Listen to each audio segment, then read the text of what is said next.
안녕하세요, 썬돌입니다. 오늘은 제 독서 노트를 한번 살펴볼까 하는데요.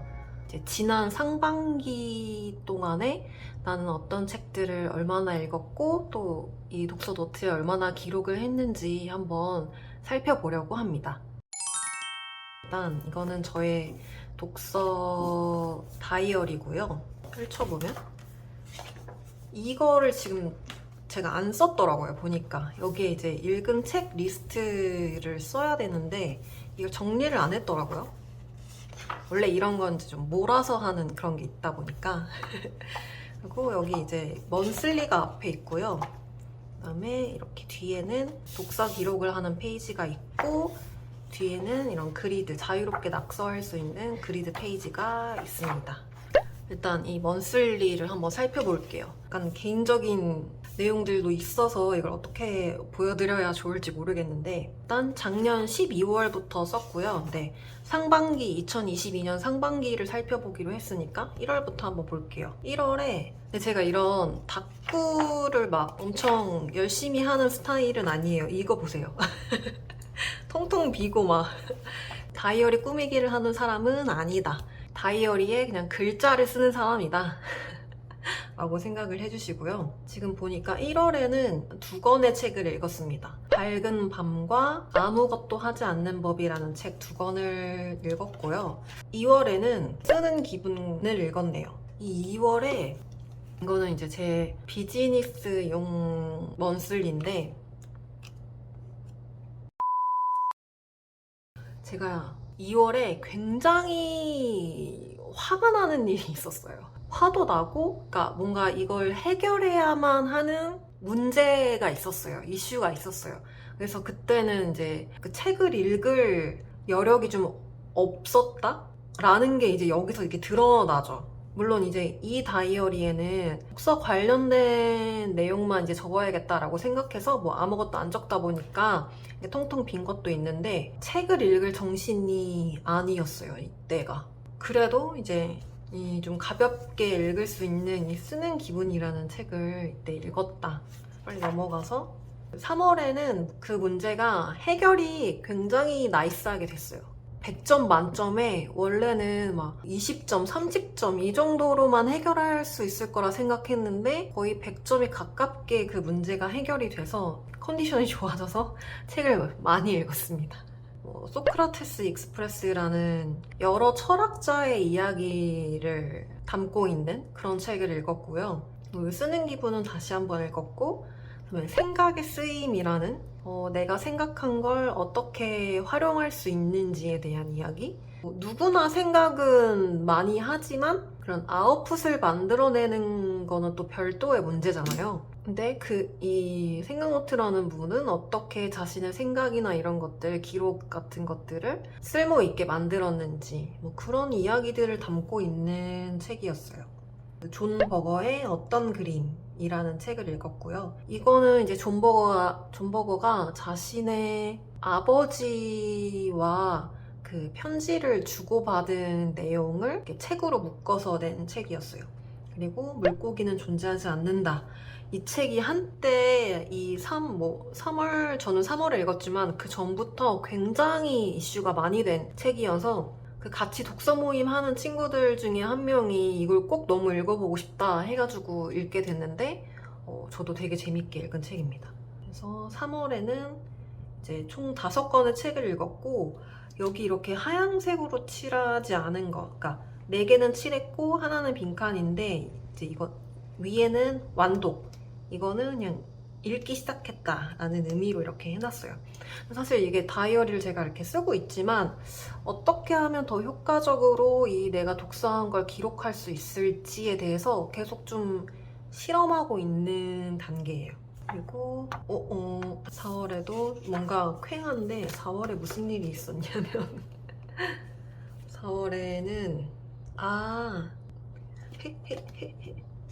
제가 이 작업실을 새로 구했잖아요. 그 4월에는 이제 계약 전이었고 막 이것저것 부동산이랑 막 얘기하고 그러느라고 온통 이제 그쪽으로 저의 어떤 에너지가 쏠려 있던 상태였어요. 그래서 이제 이 다이어리가 횡한데 그럼에도 총 3권의 책을 읽었고요. 할 수 있는 일을 하고 있습니다 라는 에세이. 이게 이제 여러 명의 작가들이 자신의 집에서 아마 뭐 어떤 일을 하는지, 코로나 이후에 집에 머무는 시간들이 많아졌잖아요. 그래서 집에서 어떤 시간들을 보내고 있는지에 대해서 쓴 글들을 이제 묶어서 낸 책이고요. 그다음에 딸에 대하여는 이제 김혜진 작가님의 소설이고, 이거를 제가 몇 년 전에 읽었었는데 한 세 번째로 다시금 펼쳐서 읽었고, 이상한 정상가족이라는 책을 또 읽었습니다. 이거는 비문학이고요. 그러니까 한국 사회의 어떤 가족이라는 거에 대해서 좀 파헤친 책이에요.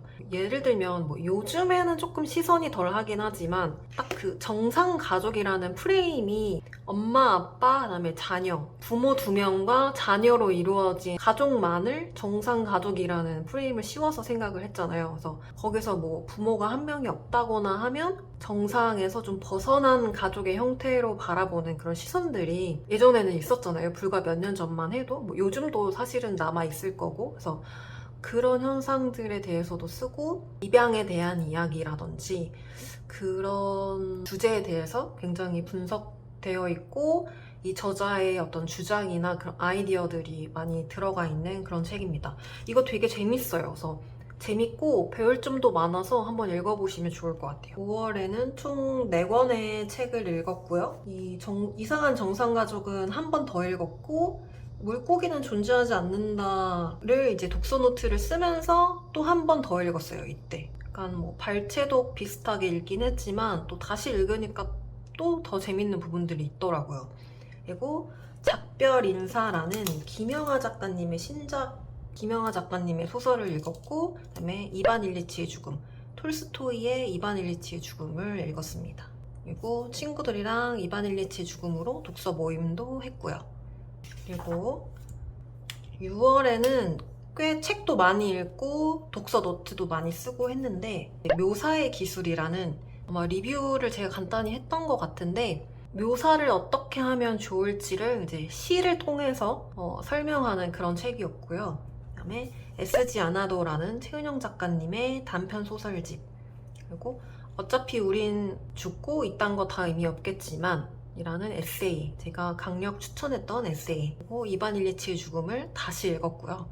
그러니까 저는 좀 좋다고 생각하는 책들은 다시 읽는 편인 것 같아요. 한 번 더 읽고 또 나중에 또 시간이 지나서 한 번 더 읽고, 다 기억하지는 못하지만 근데 그래서 좋기도 한 것 같아요.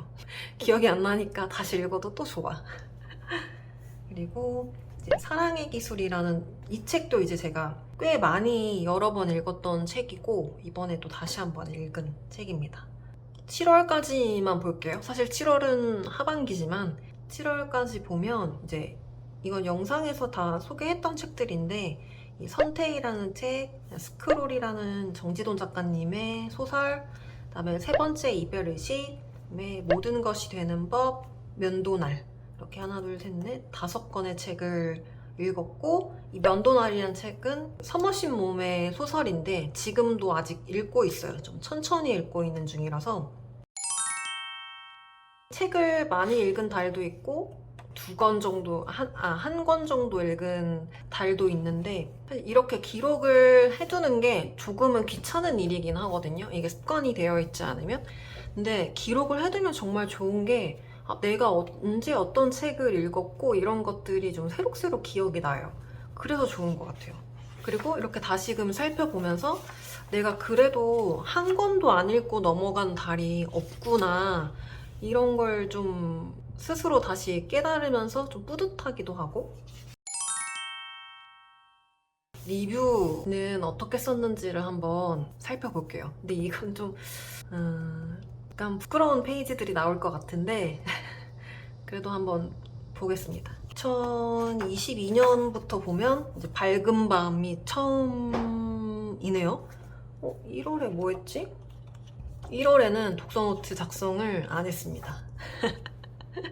그래서 2022년 2월에 처음으로 밝은 밤, 최은영 작가님의 책을 정리를 했고요.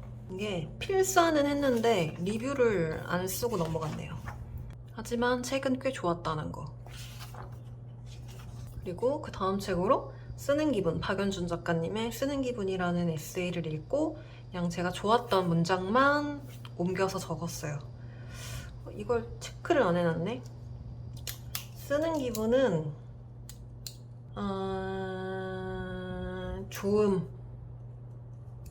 좋음에 체크를 하겠습니다. 그리고 한 줄 요약은 나중에 쓰는 걸로. 그 다음에 3월에 소크라테스 익스프레스라는 책을 기록을 했고요. 이거는 이제 문학은 아니어서 리뷰를 썼네. 10몇 명인지 20명인지 정도의 철학자들이 나오는데 전체를 뭐 리뷰하거나 요약하는 것보다 그냥 제가 좋았던 거 요약도 하고 제 생각도 쓰고 그렇게 정리를 한 것 같아요. 그리고 이거는 육각형으로 리뷰를 표시하는 건데 나만의 평가를, 이건 되게 평면적이잖아요. 그냥 1에서 10이라고 보고 어디다 체크를 할 건지를 고르는 거라면 이건 좀 더 입체적으로 얼마나 재밌었는지, 그리고 이 책의 어떤 메시지가 좋았는지, 여운이 얼마나 남았는지, 가독성이 좋았는지, 문장이 내 스타일이었는지, 그리고 공감이 많이 됐는지, 이 여러 요소들로 이 책을 한 권을 좀 평가해보는, 그래서 이 육각형이 가득 채워진 책이 있다 나옵니다. 그 다음에 생각의 쓰임이라는 책, 이것도 좋음에 체크를 하겠습니다. 이때는 어떻게 했냐면 인상 깊은 구절을 검은색으로 쓰고 저의 생각을 덧붙이는 걸 이제 파란색으로, 이 문장을 왜 적었는지와 관련해서 어떤 제 생각을 이렇게 다른 색깔로 기록을 했어요. 그리고 아까 말했던 어떤 그림, 이제 존 버거와 이브 버거의 편지를 엮어서 만든 책. 사실 기대를 많이 했거든요. 근데 그냥 그랬어요. 그래서 이거 그 중고 서점에다가 팔았어요. 이 책도 리뷰를 따로 쓴다기보다는 좋았던 문장들을 검은색 펜으로 쓰고 그다음에 제 생각을 파란색 펜으로 덧붙여서 써봤습니다. 그리고 물고기는 존재하지 않는다. 꽤 좋아. 남기고 싶은 문장들이 많아서 이렇게 종이를 덧붙여서 기록을 해놨고요. 그다음에 리뷰도 쓰고 발제도 하고, 그다음에 여기는 등장인물들의 이름을 써놓는다던가 나의 직업은 이제 뭐 과학기자라는 이런 소소한 정보들을 적어놓기도 하고, 이제 이상한 정상가족이라는 책을 읽고 필사까지 하고 리뷰를 안 썼네요. 이 책은 꽤 좋았는데. 그리고 이 책이 이제 아까 제가 정상가족이라는 프레임에 대해서만 얘기를 했는데 이 체벌에 관한 내용이 좀 인상적이거든요. 뭐 손바닥을 때리는 거는 체벌이냐, 그건 금지해야 되냐, 막 이런 얘기부터 시작해서 그동안 제가 하지 못했던 생각들을 하게 만드는 책이었어요. 네, 리뷰를 안 썼네요. 그리고 묘사의 기술이라는 책, 이반 일리치의 죽음, 이 완벽한 육각형, 꽉 채워진 육각형의 책입니다. 인상 깊은 구절도 쓰고 리뷰도 쓰고, 그 다음에 작별인사. 이 책은 그냥 좋음 정도. 제 기준에는 막 그렇게 엄청 좋진 않았다. 근데 좋긴 좋았다. 어차피 우린 죽고 이딴 거 다 의미 없겠지만 이거 왜 이렇게 글씨가 난리 났지? 뭔가 되게 지저분해 보이는데요? 펜을 엄청 두꺼운 걸 썼나봐요. 이 책이 좋은 이유가 4가지나 있네요. 내가 썼지만 내가 다시 보니까 또 웃기다. 이 책이 좋은 이유는 무려 4가지나 있습니다. 얼마나 좋았으면 이 좋은 이유를 이렇게 썼을까? 그래서 이제 여기까지 6월까지 썼고요. 지금 6월까지 총 13권의 책이 기록이 되어 있습니다. 일단 이제 이 독서를 기록하는 페이지는 그냥 주어진 포맷대로 쓰면 되는데 이 먼슬리를 저는 좀 더 잘 쓰고 싶어요.